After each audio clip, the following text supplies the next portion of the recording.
Hello everyone, good morning all of you. Today we can learn about physics chapter number 2। प्यारे बच्चों, आज हम लोग जो है चैप्टर नंबर 2 का पार्ट्स नंबर 3 हम लोग अध्ययन करेंगे, जो हम लोग डायमेंशन और कुछ यूनिट्स के बारे में अध्ययन कर रहे हैं। तो उसी का ये हमारा लेक्चर नंबर 3 होगा। तो आइए हम लोग इसको पढ़ते हैं और इसमें जो है कुछ टॉपिक मैं आपका ले रहा हूँ। जैसे आज मैं आपको सिखाने वाला हूँ कि 1 पास्कल में कितने डाइन पर सेंटीमीटर स्क्वायर होते हैं।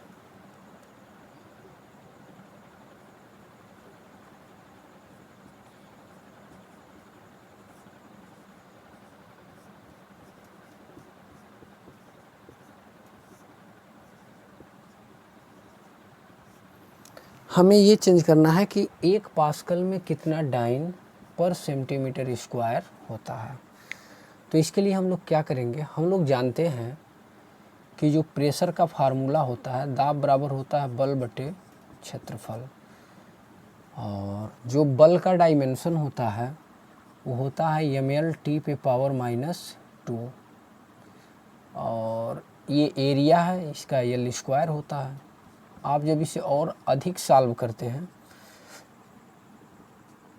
तो m पे आपको 1 मिलेगा और l पे ऊपर 1 है, नीचे 2 है, इसलिए -1 हो जाएगा, क्योंकि 1 से 2 ऊपर जाके घटेगा तो 1 - 2 यानी -1, और t पे पावर कितना हो गया -2।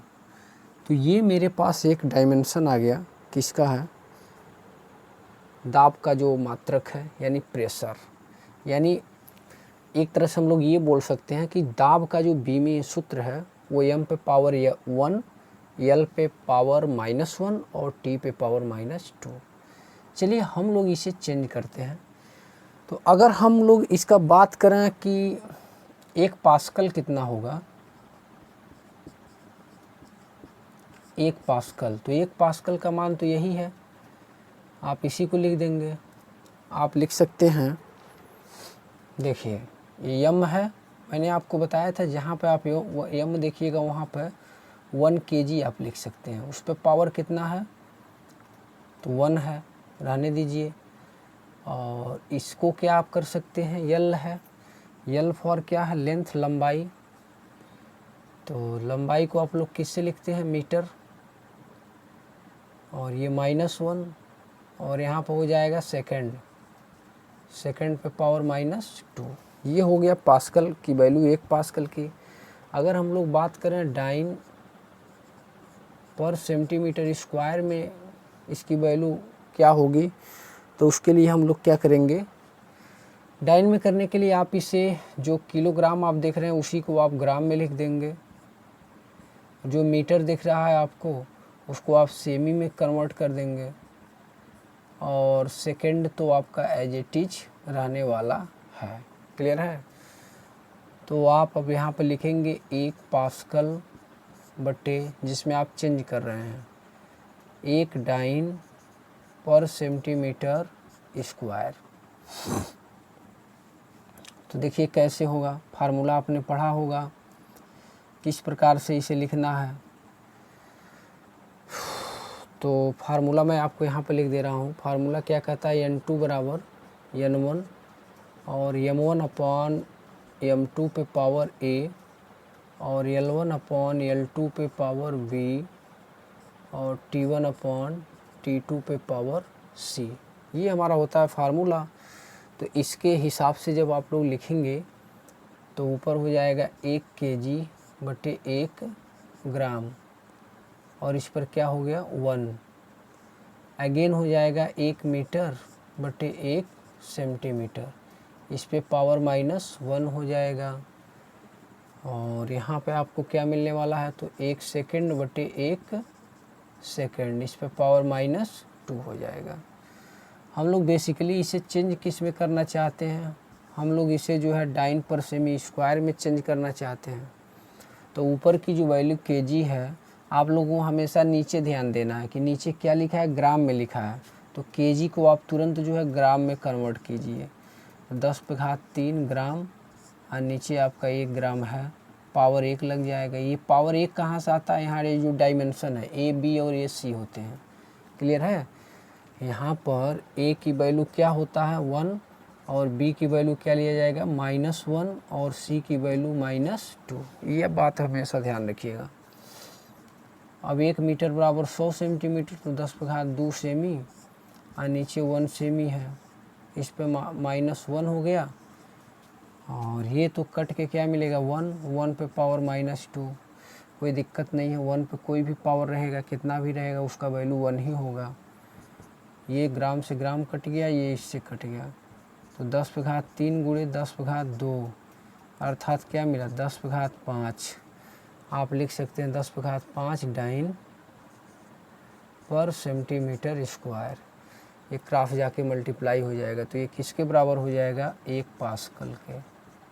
किसके बराबर हो गया 1 पास्कल। तो 1 पास्कल का यही मान होता है।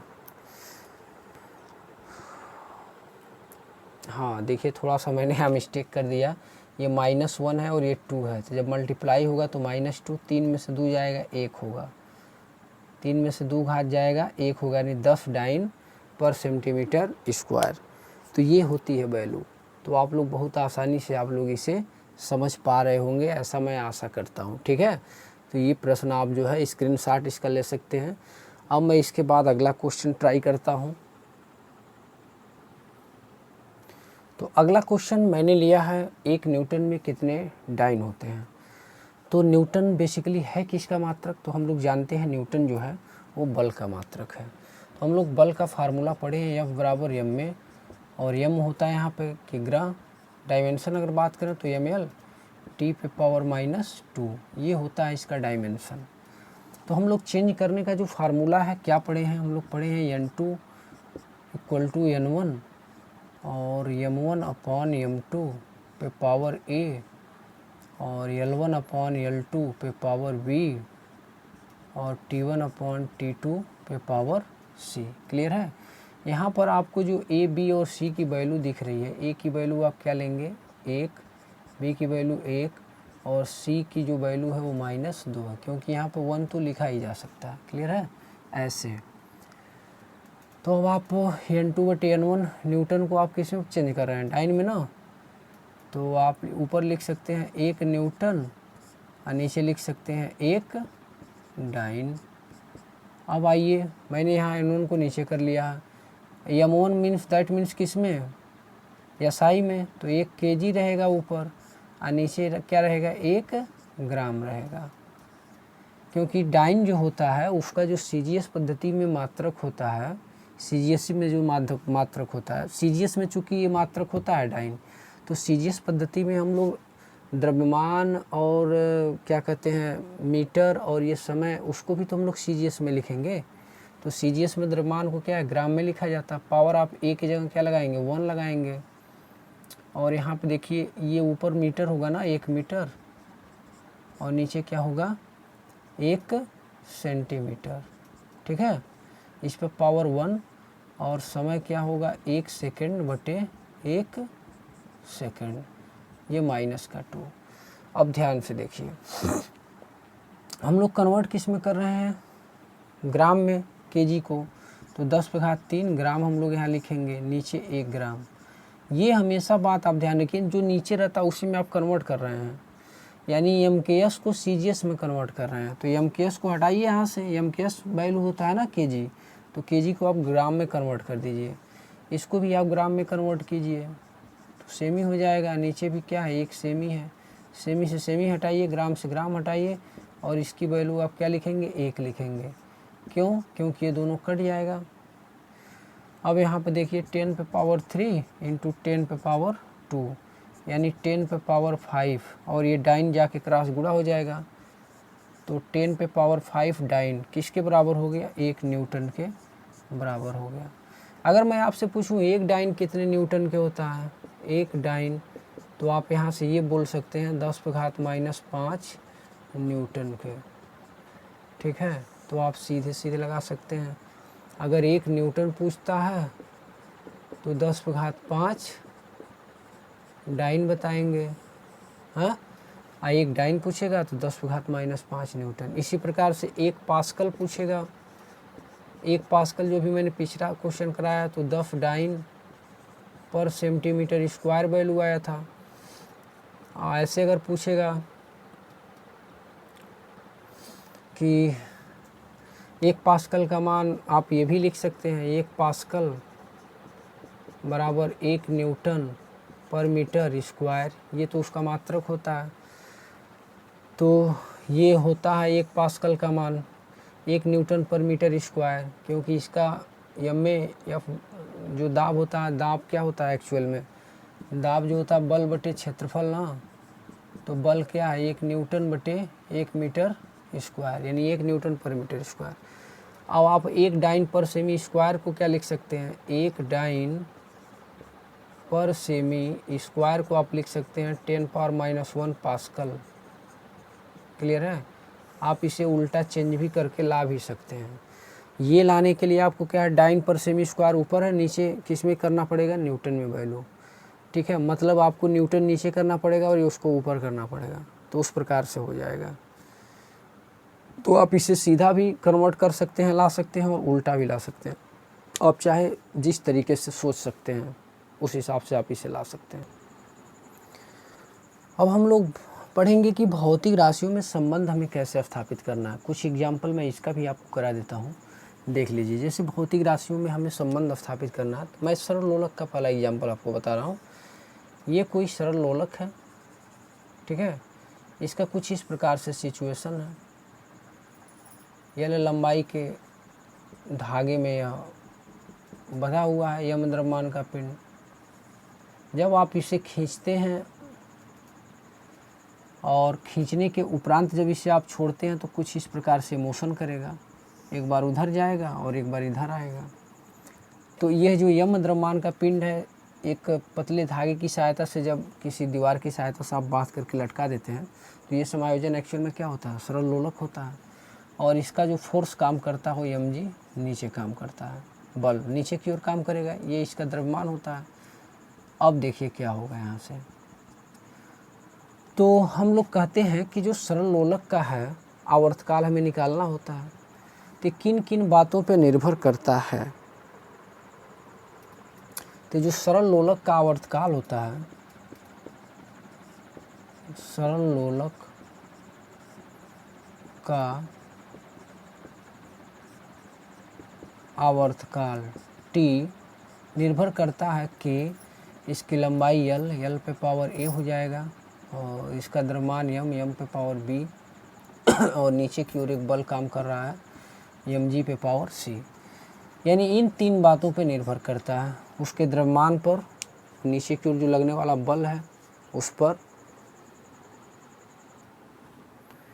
तो मैं आपको बता रहा था कि जो सरल लोलक का जो आवर्तकाल है, धागे की लंबाई l और उसका द्रव्यमान m और नीचे की ओर जो लगने वाला बल है mg, इन 3 बातों पर निर्भर करता है सरल लोलक का आवर्तकाल t।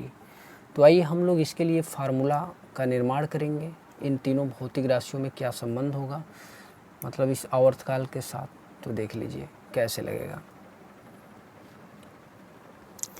अब इसको लगाने के लिए हम लोग क्या करेंगे उसे आप लोग अच्छे से देखें। तो t बराबर k, ये लंबाई है ना, लंबाई को आप क्या लिखते हैं l पे पावर a। ये द्रव्यमान है, द्रव्यमान को आप कैपिटल M से लिखते हैं m पे पावर b।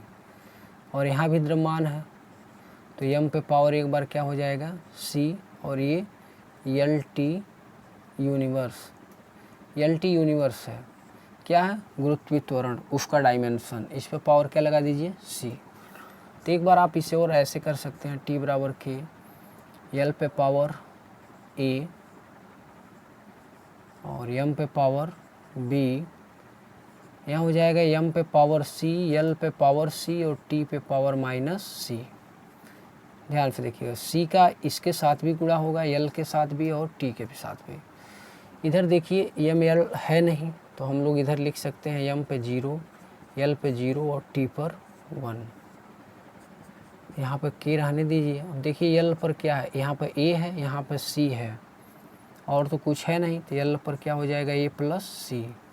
आइए m पे बात करते हैं, तो m पे यहाँ पे क्या है b है और यहाँ पे क्या है सी है, तो ये क्या हो जाएगा बी प्लस सी। टी पे इकलौता है, कहीं कुछ नहीं है, तो टी पे पावर माइनस सी, बस यही बस होगा, किसी के साथ और नहीं ऐड होगा। दोनों तरफ घातांकों का तुलना कर लेंगे। दोनों तरफ एम एल टी के घातांकों की तुलना से, तो यम का इधर क्या है 0 है और यम का इधर क्या है बी प्लस सी है। इसे जब हम लोग सॉल्व करेंगे तो बी बराबर हम लोग क्या लिख सकते हैं, माइनस का सी लिख सकते हैं। अब देखिए यल का इधर क्या है 0 है और यल का अपने पास क्या है ए प्लस सी है, तो ए प्लस सी, यानी ए की वैल्यू आ जाएगी माइनस सी के बराबर यहाँ से। टी का इधर वैल्यू क्या है 1 है, टी का वैल्यू अपने पास क्या है, टी की जो वैल्यू अपने पास है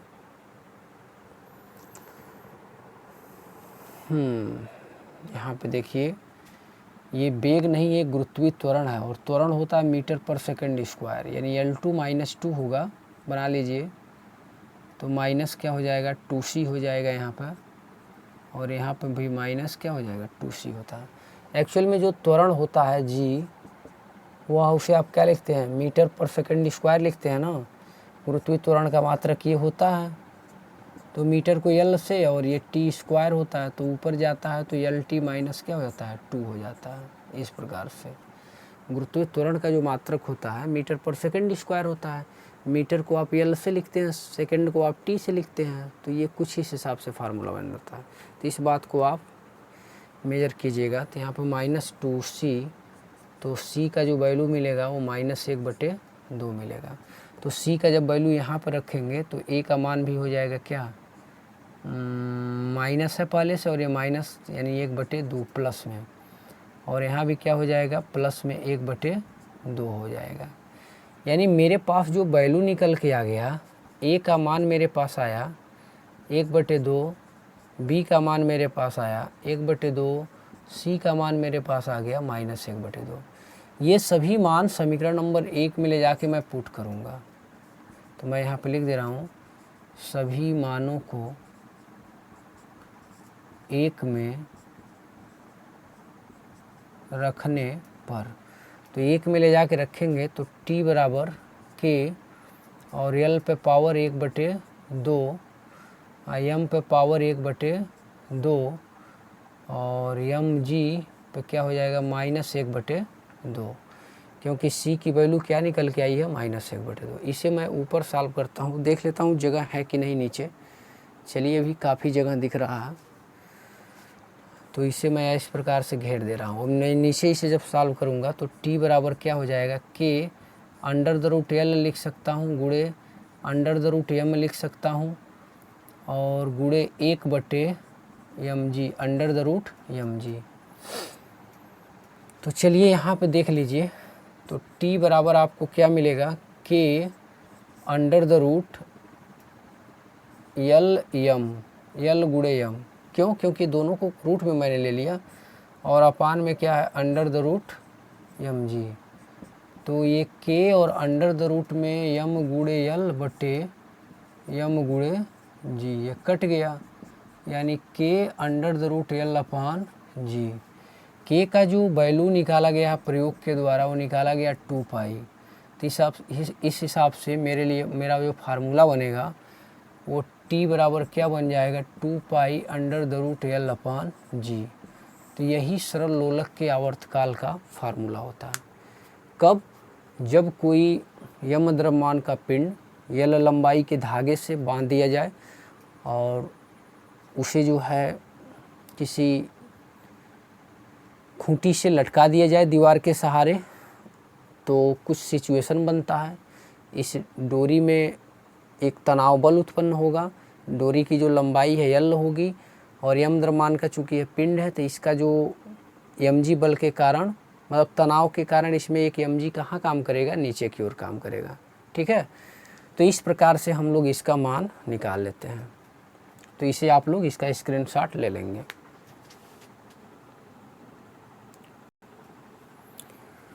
देखिए अगला जो मैंने एग्जाम्पल नंबर 2 लिया है उसमें मैंने ये बोला है कि अभिकेंद्र बल किसी पिंड का जो होता है उसके द्रव्यमान m और उसका जो वेलोसिटी होता है v और उसका जो रेडियस होता है r उस पर डिपेंड करता है।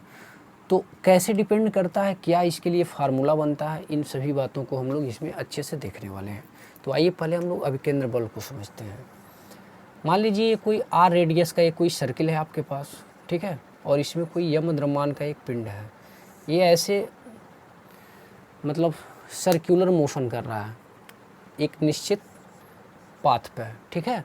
तो यम द्रव्यमान का जो पिंड है r त्रिज्या की कक्षा में वृत्ताकार मार्ग में गति करता है कितने वेग से, v वेग से। तो यह जो है 3 बातों पर निर्भर करेगा। पहला तो ये जो लगने वाला बल होगा अंदर की ओर, जो अभिकेंद्र बल होगा, ठीक है। अभिकेंद्र बल हमेशा अंदर की ओर काम करता है। जब कोई पिंड वृत्ताकार मार्ग में घूम रहा होता है तो अभिकेंद्र बल हमेशा उसके केंद्र की ओर काम करता है, ठीक है। तो ये 3 बातों पर निर्भर करेगा। लगने वाला जो बल होगा वह m पे पावर a, v पे पावर b और r पे पावर c, यानी इन तीनों के क्या होगा, वो एक प्रकार से समानुपाती होगा। तो आइए हम लोग इसका फार्मूला देखते हैं। f बराबर m power a, v power b और r पे पावर c, इस प्रकार से हम लोग लिख सकते हैं। नाउ कैन बी राइट, हम लोग क्या इसे लिख सकते हैं, हम लोग इसे ये लिख सकते हैं, f का जो डायमेंशन होगा, आपने अभी पढ़ा होगा f का डायमेंशन क्या है, m l t पे पावर -2, ये आप लिख लें, बराबर m क्या है यहाँ पे मास है, उसे आप उस पर 1 हो जाएगा। v क्या है, l t -1 उसका डायमेंशन है, b हो जाएगा। और ये r क्या डिस्टेंस है, उस पर l पे पावर क्या हो जाएगा, c हो जाएगा। यहाँ पर कुछ नहीं है, 1 बना सकते हैं। दोनों तरफ घातांकों का तुलना कर दीजिए, दोनों तरफ घातांकों का तुलना करने पर, किसका घातांक का तुलना, m l और t के पावर का। m का पावर इधर कितना 1 है, इधर कितना है, m का पावर a है, तो a की वैल्यू कितनी आ गई, 1 आ गई। अब देखिए इधर l का पावर कितना है, 1 है, और इधर l का पावर l पे यहाँ गुणा होगा तो b होगा, ये l पे गुणा होगा तो क्या होगा, c होगा, यानी b प्लस c का मान 1 है। यानी एक तरह से देखा जाए तो b का मान -c के बराबर है। अच्छा, t का पावर देखिए, t का इधर क्या है, -2 है, इधर आपको क्या मिलेगा, t का -b मिलेगा। तो ये जो है देखो हट गया, तो b का जो एक्चुअल में मान आ गया, b का वो 2 आ गया। तो अगर मैं b का यहाँ 2 रखूँगा तो c का मुझे क्या मिल जाएगा, c का मुझे मिल जाएगा -2 मिल जाएगा, b का मान 2 मिलेगा और c का मान हाँ एक बार फिर से देख लीजिए थोड़ा सा इसे मैं सही क्रम में अरेंज कर दूं। m पे पावर a और यहाँ पे आपका l पे पावर आपका यहाँ b होगा और ये c होगा, तो यहाँ पे l पे b प्लस c हो जाएगा। और t पे पावर क्या होगा, माइनस का b, t का माइनस का b। तो जब हम लोग कंपेयर करेंगे तो इधर हम लोग देख रहे हैं m पे 1 है, a का मान 1 आ गया, वहाँ b प्लस c किसके बराबर, 1 के, तो b बराबर -c के। तो अब देखिए अगला हम लोग जब t का देखेंगे तो -b बराबर -2 के, यानी b बराबर 2 के हो जाएगा। तो फिर वैल्यू देख लीजिए कौन किसका है, उसके हिसाब से आपका ले जाके हम लोग वहाँ पुट कर देंगे।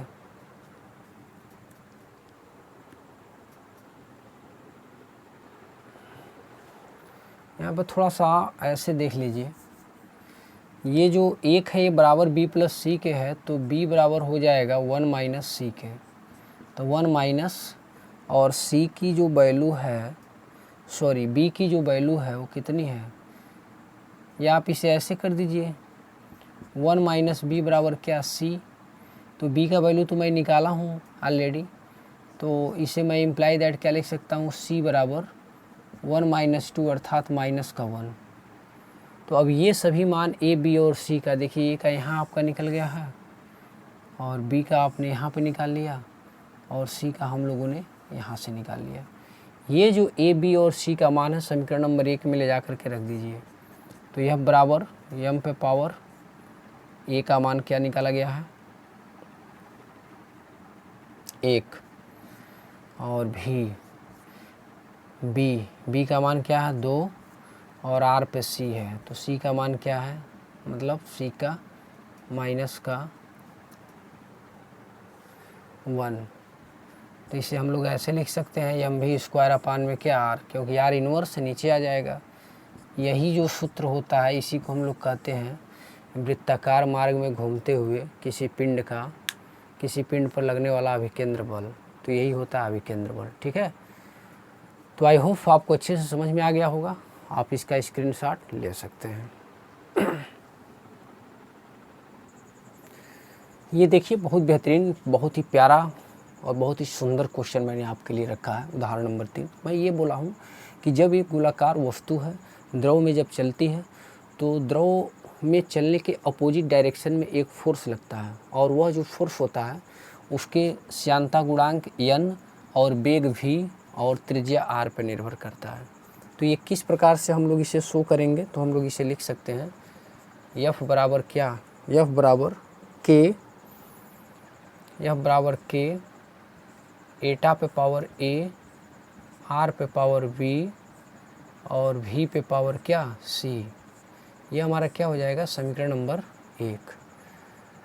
तो अब हम लोग इसमें क्या करेंगे, हम लोग इधर मतलब इन 3 बातों पर निर्भर करेगा। आपको ये समझना है जब कोई वस्तु किसी द्रव में डूबते हुए अंदर उसमें चलती है द्रव में, तो उसके चलने के अपोजिट डायरेक्शन में एक फोर्स काम करता है और यह फोर्स डिपेंड करता है उसके वेलोसिटी पे। जो बॉडी चल रही है डूब करके द्रव के अंदर उसके वेलोसिटी पर और उसके श्यानता पर, श्यानता गुणांक पर, कोएफिशिएंट ऑफ विस्कोसिटी एटा जिसे हम लोग बोलते हैं। एटा का हम लोग डायमेंशन पहले निकाल भी चुके हैं।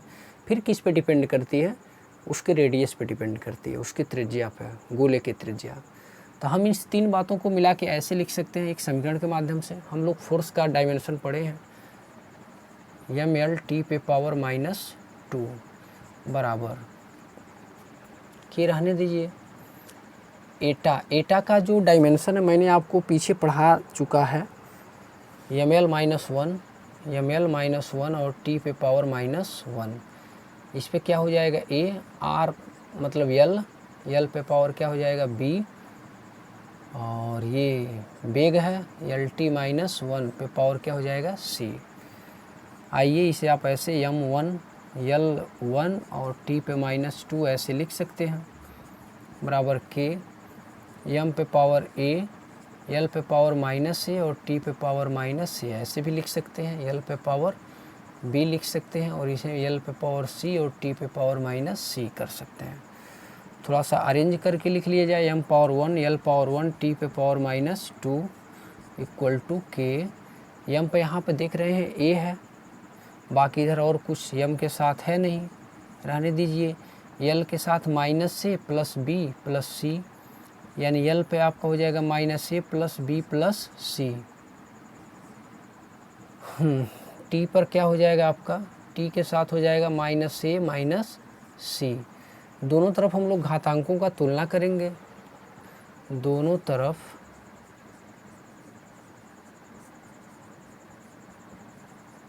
घातांकों का तुलना करने पर, तो जैसे आप दोनों तरफ घातांकों का तुलना करेंगे तो इधर क्या है m का 1 है और उधर क्या है a है। तो a की वैल्यू देखिए आपको पता हो गई, 1 आ गई।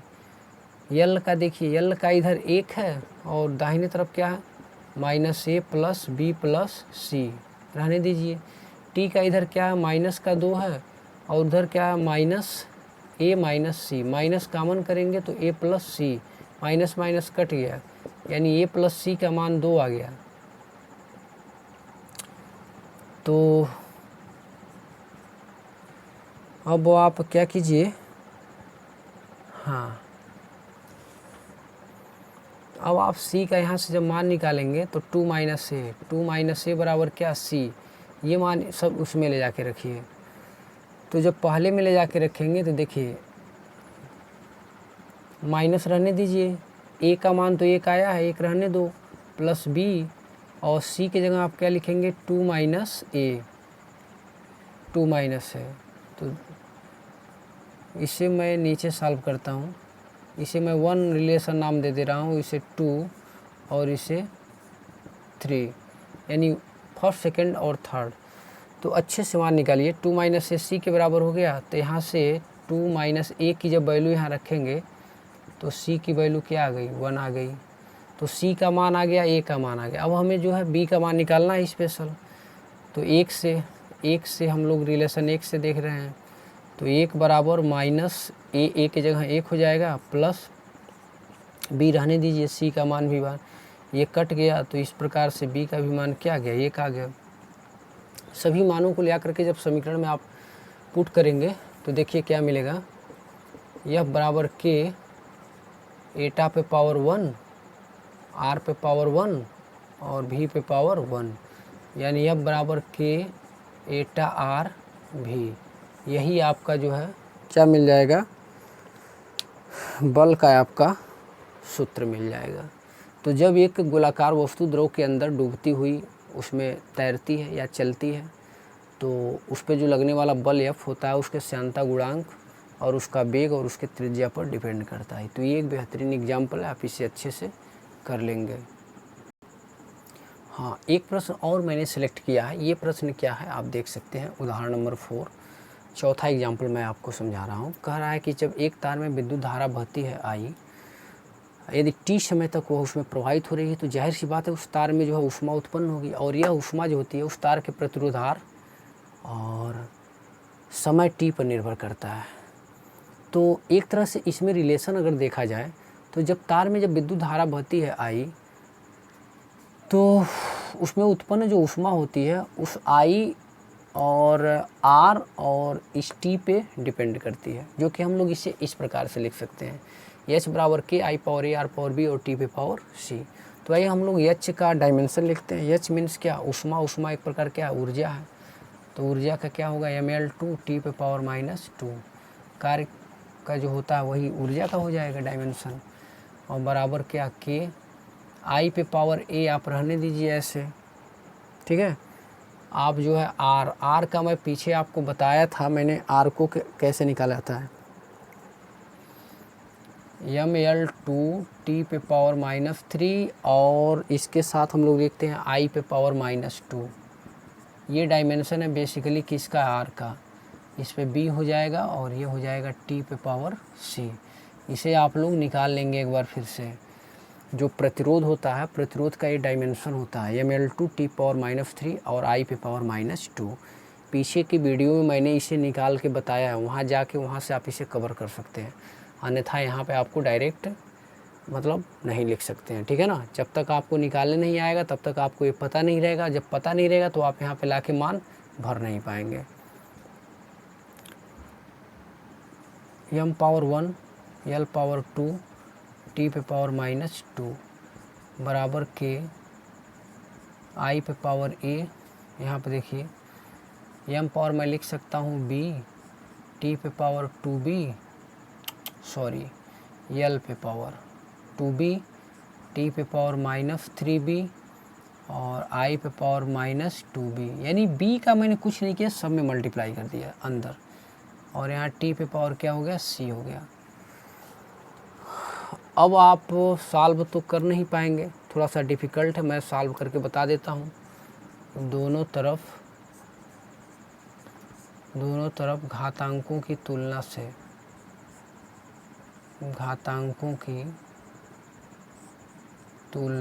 से यम का इधर क्या है 1 है, इधर देखिए यम का क्या है, यम पर आपका सिर्फ बी है, इसलिए बी का मान तो आपका एक प्रकार से एक ही हो जाएगा। यल पर आइए, यल का मान इधर 2 है, इधर यल का क्या है 2b है, 2b है ना, सिर्फ यल ही है। चलिए 2 से 2 कट गया, तो यानी b का भी मान क्या आपको मिला, b का भी मान 1 मिल गया। c के मान के लिए देखिए इधर क्या है t का -2, इधर देखिए t का क्या है -3b प्लस सी, यही है ना। तो -2 बराबर -3 गुणे b का मान 1 प्लस में c, तो इधर आएगा तो 3 - 2 बराबर 1, यानी c का भी मान क्या आ गया, 1 आ गया। c का भी मान 1 आ गया, ए बी सी का मान आ गया। अब यही ए बी सी का मान समीकरण नंबर 1 में लाकर रख दीजिए, तो आपको क्या मिल जाएगा, जैसे आप वहाँ पर रखेंगे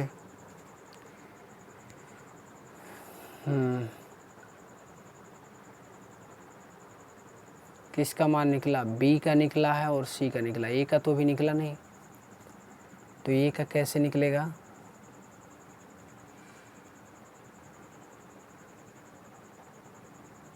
ए का निकालने के लिए हम लोग क्या करेंगे,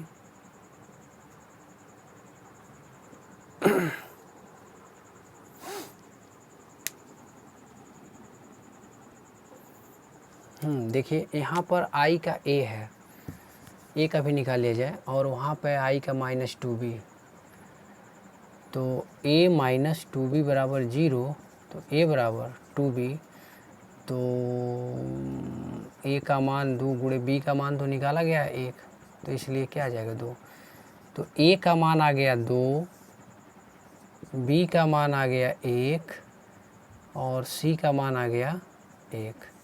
ये सभी मान हम लोग ले जा करके रख देंगे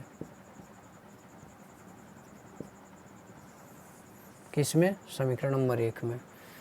तो h बराबर क्या हो जाएगा, k I² RT, ये हमें फार्मूला मिल जाएगा। तो ये बहुत बेहतरीन सवाल है और वेरी वेरी मोस्ट इम्पॉर्टेंट भी है। तो आई होप आप लोगों को ये वीडियो अच्छा लगा होगा। अगर आप लोगों को वीडियो अच्छा लग रहा है तो प्लीज़ अपना छोटा भाई समझ करके, जो भी आप मुझे मानते हैं, इस वीडियो को ज़्यादा से ज़्यादा शेयर कीजिए और इसको लाइक कीजिए। लाइक से थोड़ा सा मोटिवेशन मिलता है हम लोगों को वीडियो बनाने के लिए, और ज़्यादा से ज़्यादा अपने मित्रों में, अपने फ्रेंडों में, अपने क्लासमेट को इस वीडियो के बारे में बताइए और सभी लोग आकर के मुफ्त में यहाँ पर अध्ययन कीजिए। ठीक है, जय हिंद, नमस्कार।